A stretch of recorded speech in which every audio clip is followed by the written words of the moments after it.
continue to do hair, but at home. So I was able to make extra money. I didn't have to worry about childcare for my daughter. Mm-hmm. And once she got like a little bit older, because after a while I stopped doing hair, I only took certain clients, like my regulars. I kept them because it was like extensions, hair color, like, I made good money when I had those clients. But once she Mm-hmm. got a little bit older and my situation changed because I wasn't able to do hair anymore, I started doing like, what are these jobs called? Like Uber deliveries, things like that. Okay. So, Yeah. um, like even till today, when I need some extra money, we do deliveries and she comes along with me. She has her iPad, she sits Mm-hmm. in the back, I keep her entertained, and she'll come along and Mm-hmm. work with mom. Yeah. So what type of discipline did it take you to be able to stretch your finances for a year? What did that look like? What type of mindset? What type of uh because that's something that we need to know in this community to understand how we can break, and we talked about stereotyping earlier and all those things before the show, but how we can break the stereotype, how people view us, and also how we view ourselves, right? In order to come out, it's not what goes into a person that defiles someone. It's what's coming out of you. It's what you are responding, how you're doing. So what does that look like for you? And then I promise you, we're going to jump into, I'm telling you, just saying some really good things that we need to dig into, and we're going to jump into the probably the questions that I do have.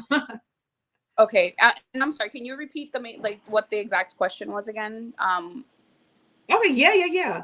How do you stretch your finances? What does that look like for you? What type of So discipline? So budgeting, and I'm not the most like what do you say, like organized when it comes to finances. I used to have a lot of issues. Like I overdrafted a lot back in the day until I Hmm. learned that I had to plan ahead. I learned that I had to budget. Okay. I would, what I do even till this day is I say like, okay, so what's my goal? This is what I want. What do I need to do to achieve that? How can I achieve it? What options do I have? Who can help me? How can I get help?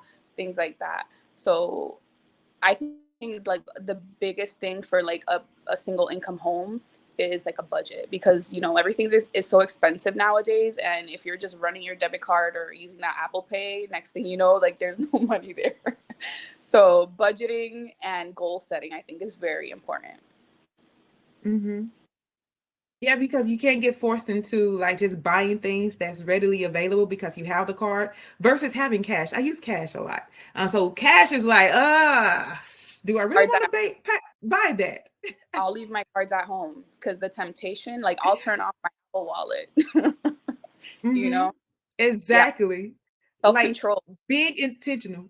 Exactly. Right. And it takes a lot of like knowing where you want to be in life, knowing where you want to be in the next 3 months, in the next 6 months, in the next year. So being intentional, being able to take those vacations, right? That takes planning, that takes budgeting, that takes being like, I know I want to take my child to Disney. I know I want to go to Universal Studios. I know these things. So I have to be intentional about where my funds are going and making smarter choices, because your decisions determines your destiny if you are able to do those bonding things with your child or not. So we talked about balancing the demands of being a single parent with personal life and career. We spoke a little earlier, we tapped into,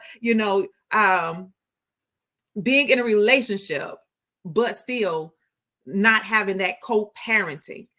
So that's a personal life. Do you want to talk about your personal life? What does that look like? Like about Having someone, but still at the same token not having that parent to co-parent. How hmm Yeah. so it's difficult. It's difficult dating as a single mother, and you know it's difficult like choosing someone as well. Right before I met the person that I'm with, I was like, I'm done. I'm not dating anymore. I tried the dating apps and I realized that no good. Do not use dating apps Mhm. unless you just want fun. Like, don't use dating apps, because the men that use them are looking for fun. So but Okay. it's Noted. They're difficult. looking for fun, ladies. If that's not what you're looking for, don't use that platform. But my partner, he's he has a daughter as well. She doesn't live with him because she's older, but he knows what it's like to parent. And his daughter's mom is a single mom, and he's he understands how that goes. So he was, we clicked immediately. We were actually introduced kind of like a blind date type of situation. But it's difficult. It's difficult managing like relationships when you're a single mother. You have to protect your children first before anything. You have to protect like who they see. You have to protect like the interactions, their innocence. For example, like there were a couple of times where I dated someone, and after we were dating for a few months, we had like a play date. There was no like, this is the person no, none of that. This is a friend, and we're just having a play date, just like you would have a play date with someone from school. And we would try to like maneuver the situation like that, but it's difficult. It's very difficult to manage all of that. And it also depends also like your partner, if your partner is there, if they're not there, how involved they are. Like it can be a little difficult, but I can say that I haven't had like too much bad luck in regards to her dad. Like he's a great dad. So he's just far away. He's in another state, but he co-parents virtually, I guess you could say. Okay, awesome. What does that look like, co-parenting virtually? How involved can he be still virtually? So they FaceTime, and when she was learning to read, he was there on video having her read to him. Oh, She had like yeah. homework, he'd be like, show me the paper, and he'd help her out. So it's not the same as having someone next to you, but she has that sense that if anything, if she needs anything, she can just call her dad. Like she'll call him at 4 a.m. if she can't sleep. She'll just FaceTime in on her iPad. So it helps. It's good that he wants to do that as well. So that's not all parents are like that. So I'm lucky that he still wants to participate as much as he can, even though he's far away. Kudos to the father. I absolutely love it because, like you said, when there's a will, there is a way. There is no excuse, if you really want to be involved. So virtual technology, all of this is made available to us now to be able to, fill in those gaps. So I'm very, very excited to hear that. If you could go back and tell your younger you one thing that you would do differently, what would that be? Listen to my mom. Listen to my mom. Listen to older women that have had experiences that you have not. Because now that I'm 38, I'm gonna be 39 next week, and I've just realized, just like being on social media, and I love having like relationship talks, and listening to podcasts about stuff like that. And I've just realized, like, when we're young, we're kind of so dumb. We think we know everything. We let our emotions make decisions for us. And I just wish that I would have listened to my mom. Yeah. Like, so what's one of the things that you wish you would have listened to her about? Like anything? Just choices, like how I should choose Okay. the man I date. And not that Okay. my daughter is like a bad guy or anything like that, but just, just little things like that, like making choices differently. I feel like I wish maybe I would have understood more when I was younger how our emotions like kind of control us more, when we're yeah. dark, things like that. Because I'm just one of those people that if I understand it better, I can make it work better. But yeah, I'm sorry, I lost my train of thought. I'm a little nervous. Fine. But yeah, I'm sorry, I lost my train of thought. Yeah. So how do you use that now? Since like, I wish I would have listened to my mom more, making choices and, understanding things better. So I heard earlier you asked those questions like in the place that you work in now, so you can scale up, right? So asking the right questions, going to people that knows, people that are expert into where you're wanting to be. So Right. Are those some of the ways that you are like, okay, I know this is the way I work. And I know that emotions plays a huge factor in our responses and what we receive and all these things. So how has that made you, become a wiser person, a wiser woman?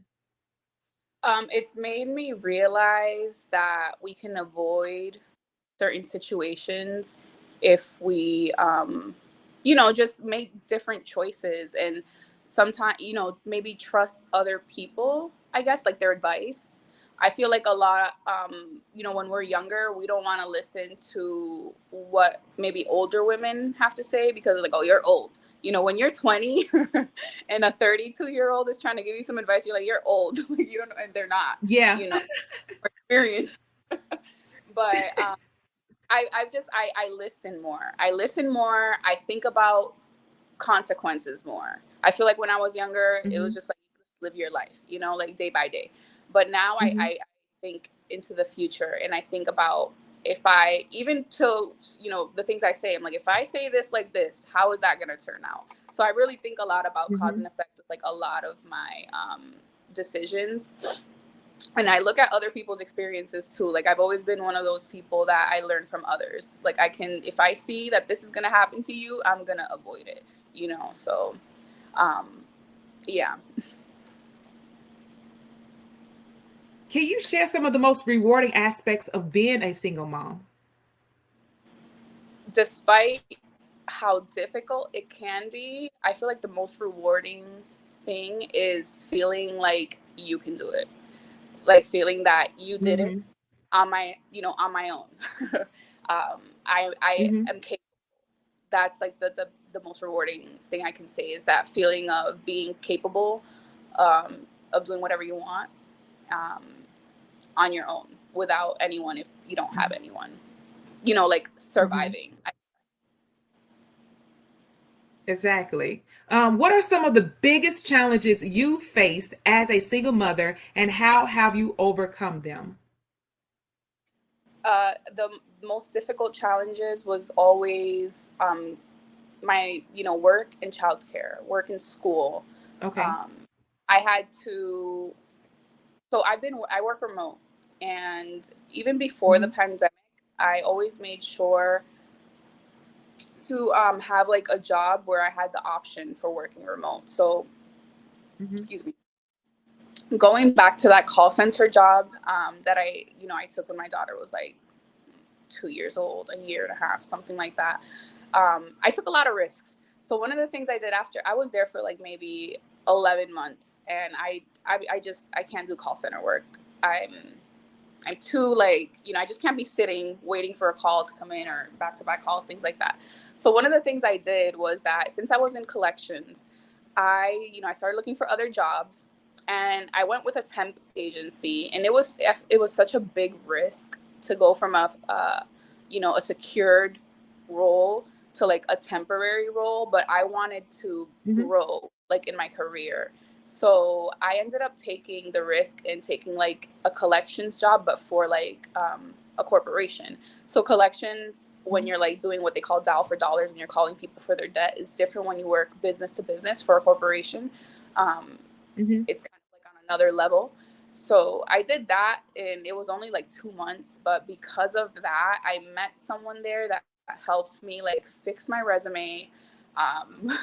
And I ended up getting, they, you know, they encouraged me to apply for more collection roles, which is also known as accounts receivables, like in finance. Mm-hmm. Um, and you know, once I went there, and I started looking around. You know, I know people that, like for example, my brother, he's always had the option to like take his laptop home. So I was like, why can't I do that? Like, how do I get a job where I can take my laptop home? Like, I want to have that Yeah. flexibility where daughter is sick, no, I don't need to go into work. So that was the like the leap of faith, was let me start applying to these jobs that like I don't know if I'm gonna get hired for, but you know, Mm-hmm. the person that encouraged me helped me with like how you should speak, what you should say, things like that. And they reminded me, they're like, you know, every job gives you training. So Yeah. I took that faith and did a temporary role. And because of that temporary role that only lasted 2 months, I was able to get a job like in a company where I got a laptop, and Mm-hmm. I just spoke up. They didn't offer that. They didn't offer like the work from home. I just spoke up and I said, hey, listen, to my hiring manager. She was actually a divorced mom. And I'm like, you know, I have a daughter. At that time, she was like 3 years old. I'm like, I have a daughter. I need the Mm-hmm. flexibility to be able to stay home if she's sick. Like, it's just me, my family was far away. Her dad at that time, we were just not seeing eye to eye. So I didn't feel like I could Mm-hmm. trust, or like, be like, oh, I'll take her or whatever. Mm-hmm. So I was just like, can I get this type of flexibility? And they said yes. And after that, I was like, I'm asking every job for this flexibility, because Yeah. if so many people do it, I'm like, you just gotta. And I would have never imagined that I could just ask and they would say yes. Yeah. You're doing Mm-hmm. your job well, they'll let you do it. So Mm-hmm. that was one of like the biggest challenges, was having to set myself up in, I guess, a situation where I could be there at all times if I needed to. If my daughter was sick and needed an early pickup, I could do it. If she didn't go to school Mm-hmm. that day, I could stay with her. Because, when they're in childcare and they have, they get sick a lot, especially when they're like between the ages of 1 and 3, they're getting sick like every Right. couple months, have cold or something. And then, Mm-hmm. childcare won't let them be there. So I Mm-hmm. had to figure it out. I had to kind of just take leaps of faith when it came to like my Mm-hmm. resume, the jobs I was applying to. Um, and I had horrible credit. Mm-hmm. It was difficult. So that's why I did like the side hustles, with the hair, with like the Uber and things like that, so that I could like organize my finances and set myself up, because my finances kind of went down. Like, that relationship I was in, it messed my Yeah. finances up. I had to kind of put myself back in track, and it took a long time, but being able to get like tax refunds and having like side hustles that I could like have her with me while I was doing them, that was what allowed me to, make my life easier. And it was a process. It wasn't like, oh, by next Yeah. month, like in 1 month. It was a process, but you just have to like, how like a horse has blinders. You just have to put your Yeah. blinders on and focus on it and just go towards it and do Mm-hmm. what you got to do. If you have to like lay out the steps of Mm-hmm. everything you need to do to achieve to get to that final goal, then you do that. But yeah, Mm-hmm. I feel like that's one of the things I still have to do that. I still, when I make every choice I make, I has to involve like a backup plan for Yeah. finances, for everything. So Okay. yeah. Mm-hmm. That's amazing. I love it. I'm like eating this up right now because you're sharing a different side of being a single mom that most single moms don't hear about, knowing how to put those blinders on, knowing how to have a plan B. But then you also talked about asking. There is power in the ask. And a lot of not just single moms, but a lot of women in general who are maybe in a CEO position or whatever, they take lower paying, lower paying jobs or lower pay compared to their counterparts because they don't know how to ask for what they want. They believe they have to just settle for what's being offered. And Yep. so you were given some powerful gems that now there is all you gotta do is ask. And you can What are they gonna negotiate. say no? Can negotiate everything. Exactly. The worst they can say is no. Mm-hmm. But you'd be surprised Yeah. how it's not a no. As long as Yeah. you put yourself out there and, you know, yeah. Exactly. I absolutely love that. Can you share a memorable moment or experience that made you appreciate the strength and resilience of single mothers? Yeah, just looking at where I've come, like how far I've come from when my daughter was a baby to now. Um, I would say that that's like every day is like a memorable moment in that regards, because I look back and I see like where I came from, you know, and everything I've had to go through. And I'm still going through challenges. Like, so for example, right before I met the person I'm with, and we live together now. But before I met him, I wanted to buy a house. Like, when the pandemic was happening, I'm like, I want to buy a house. I don't know if I could afford it. Mm-hmm. I ended up not being able to, like, my income is not high enough for like, the property prices. And also I was Mm-hmm. very scared. I'm like, what if I lose my job? What if this happens? What if that happens? So fear stops you so much. It's crazy. So, you have to be headstrong. But yeah, just being sorry, I lost my train of thought again. What I wanted to say was, I'm so sorry. I'm kind No. of Buying nervous. a house and okay, you're Yeah, fine. You're doing great. yeah, I wanted to buy a house and I had a lot of challenges. I feel like every year I applied for a mortgage and, it was like something Hmm. different. So like, the first time I applied for it, they were like, oh, you need this much for down payment. And I'm doing all of this on my own. So I'm like, they're like, you need this Hmm. much for down payment and closing. And I'm like, I can't get that. And my credit, like Yeah. my credit was enough to be approved for a mortgage, but not enough to get like the down payment assistance and those types of things. Okay. So those are kind of Hmm. like moments where you feel defeated. And then like the next year I tried again because my credit was a little bit Hmm. higher. And then they were like, well, Yeah. home prices have gone up. So they're like, now your income doesn't qualify. So I felt like every year I was just getting like beat up. They're like, this reason house. Now you can't buy a house because of this reason. Now it's this reason. Now it's that reason. So what I Yeah. ended up, because I live in Yeah. Texas, and I started looking at like YouTube videos for like RV life. I bought an RV. I Hmm. ended up buying an RV because this was my thought process. I'm like, it's not, and I would have never have thought that I would buy an RV. Like I'm used to, just not used to that lifestyle. But I figured, like rent is going up. This is how I felt. I'm like Hmm. in a couple of years, like if I don't change my salary situation, for example, like I won't be able to afford how prices go up being a single mother. So I'm like, I'll buy an Hmm. RV and it's a mobile home. So I'm always gonna have a roof over Hmm. my head. The price of an RV is cheaper than rent. And then here in Texas, you can rent like lots of land because it's so common for people to have that RV life that you can have like the cutest little lot of land fenced in with a driveway and you just put your RV in there. And that's what I ended up doing. Yeah. Um, I ended up, instead of buying a house, I bought an RV and I figured since I work remotely, we could travel if we want to. We could Uh-huh. take our so now I have a house. But then I met Uh-huh. my friend, and after time passed, and we decided to move in together.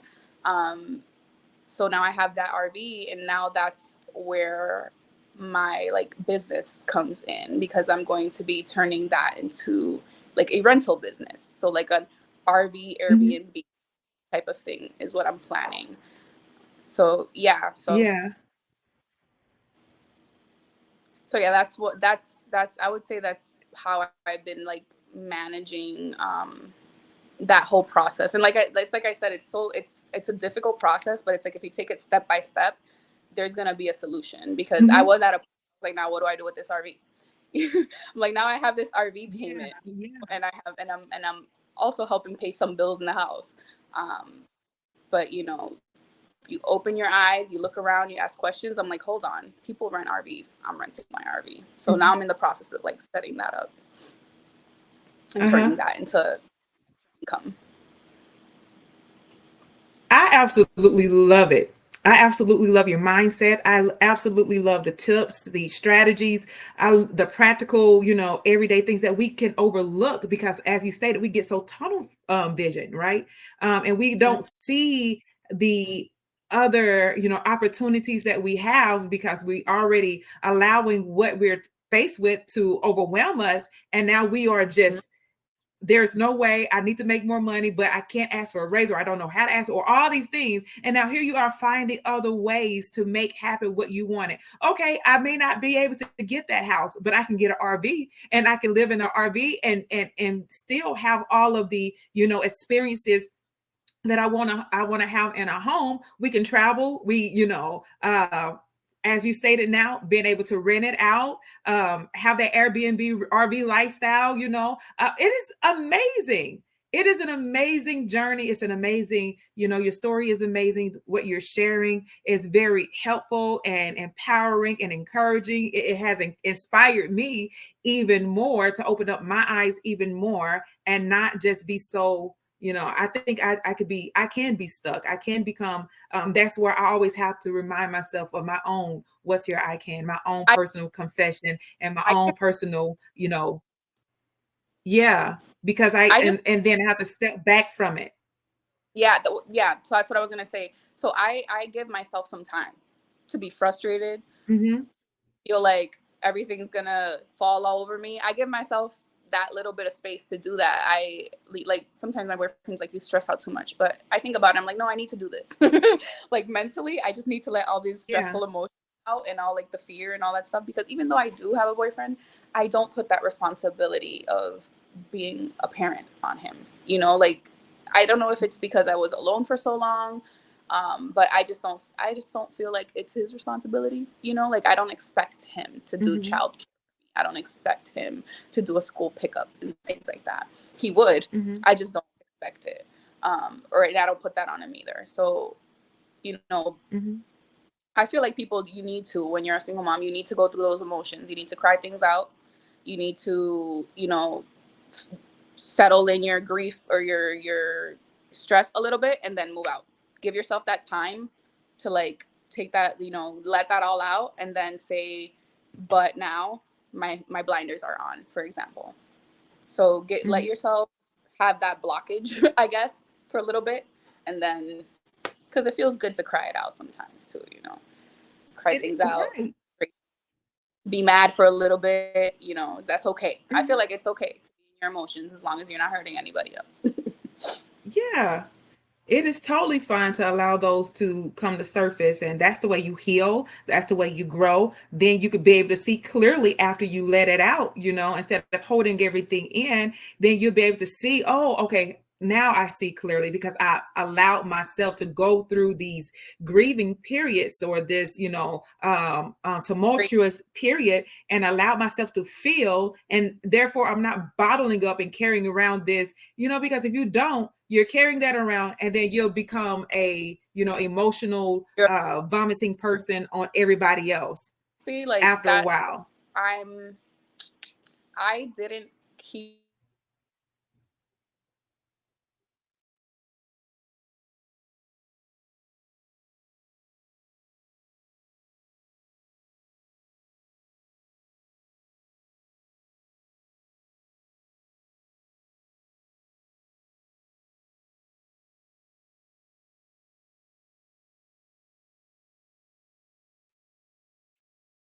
This has been an awesome, awesome conversation. So we have a little bit tech difficulties right now, but listen, we are so appreciative of Miss Stephanie for joining us and being a part of this conversation. And if she tunes back in, we'll be able to jump back in to the conversation. But thank you so much for joining us today on What's Your I Can Conversations. We hope you found this episode insightful and engaging. If you enjoyed what you heard, please consider subscribing to our podcast and leave us a review. Your feedback means the world to us and helps others discover our show. So don't forget to visit my website at linktree/Kristy Angelee for more resources and to stay updated on our latest episodes. Make sure you have clicked that notification bell. And as always, if you have a topic you'd like for us to explore, listen, make sure you drop it in the comments below, okay? And leave it so that we may be able to read it and get those guests and those, conversations on the channel for you. And until next time, remember that you are worthy, okay? Remember that. Take care and stay tuned for more every Friday.